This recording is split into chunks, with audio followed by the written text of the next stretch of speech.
আসসালামু আলাইকুম। আপনারা অনেকেই জিজ্ঞাসা করেন যে গায়নোকমাসিয়া আমি কিভাবে বুঝবো। আহ, এই যে ভাইকে দেখতে পাচ্ছেন, প্রথমত ওনাকে দেখে আপনার কি মনে হচ্ছে সেটা আমাকে আগে বলেন, মনে মনে চিন্তা করেন। তো তারপরে আমি আপনাদের দেখাচ্ছি যে এই ভাইয়ের এটা কেন গায়নোকমাসিয়া বা কেন নর্মাল নয়। ভাই, আমি আপনার চেহারা নিচ্ছি না, আপনি ইজি থাকতে পারেন। তো গায়নোকমাসিয়া কিনা দেখার জন্য এগুলো এখানে থাকে ফ্যাট, এখানে কখনো গায়নোকমাসিয়া না। ঠিক এই বরাবর, এই যে এই বরাবর একটা চাপ দেন, এই যে দেখেন হাতের মধ্যে শক্ত গ্ল্যান্ড, একদম শক্ত লোহার মতো, এই যে পুরো এই পর্যন্ত, এই পর্যন্ত, এই যে এইটুকু হচ্ছে গ্ল্যান্ড। এই গ্ল্যান্ড টিস্যুটাই হচ্ছে গায়নোকমাসিয়া। এই যে দেখেন শক্ত হার্ড, এগুলো ফ্যাট, এগুলো নর্মাল সফট।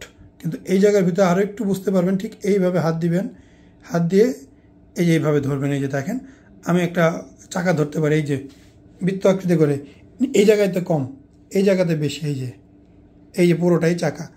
এইটাই হচ্ছে গায়নোকমাসিয়া। এইভাবেই আপনারা বুঝতে পারবেন গায়নোকমাসিয়া কি না। তো এর বাইরে এই যে দেখেন আমি ধরে ধরে ফেলছি।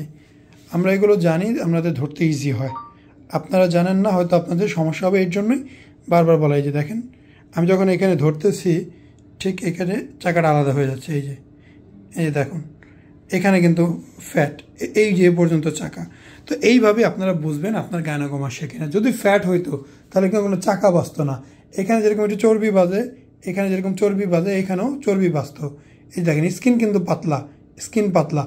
চাপ দেওয়ার সাথে সাথে একটা জিনিস, এই যে চলে গেল, দেখেন এখানে খেয়াল করেন, এই যে চলে গেল, এই যে দৌড়টা, এই যে চাকাটা দেখতে পাচ্ছেন। আমি যখন গ্ল্যান্ডে চাপ দেই তখন এই যে একটা চাকা খেলাধুলা করতেছে।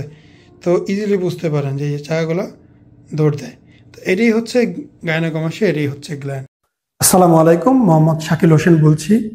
2017 সাল থেকে আমরা গায়নোকমাসিয়া নিয়ে নিয়মিত কাজ করছি এবং ভিডিও প্রকাশ করছি। এই চ্যানেলে যারা নতুন এসেছেন, আপনাদের কাছে অনুরোধ থাকবে আমাদের এই চ্যানেলটি আপনারা ভালোবাসা দিবেন এবং সাবস্ক্রাইব করবেন।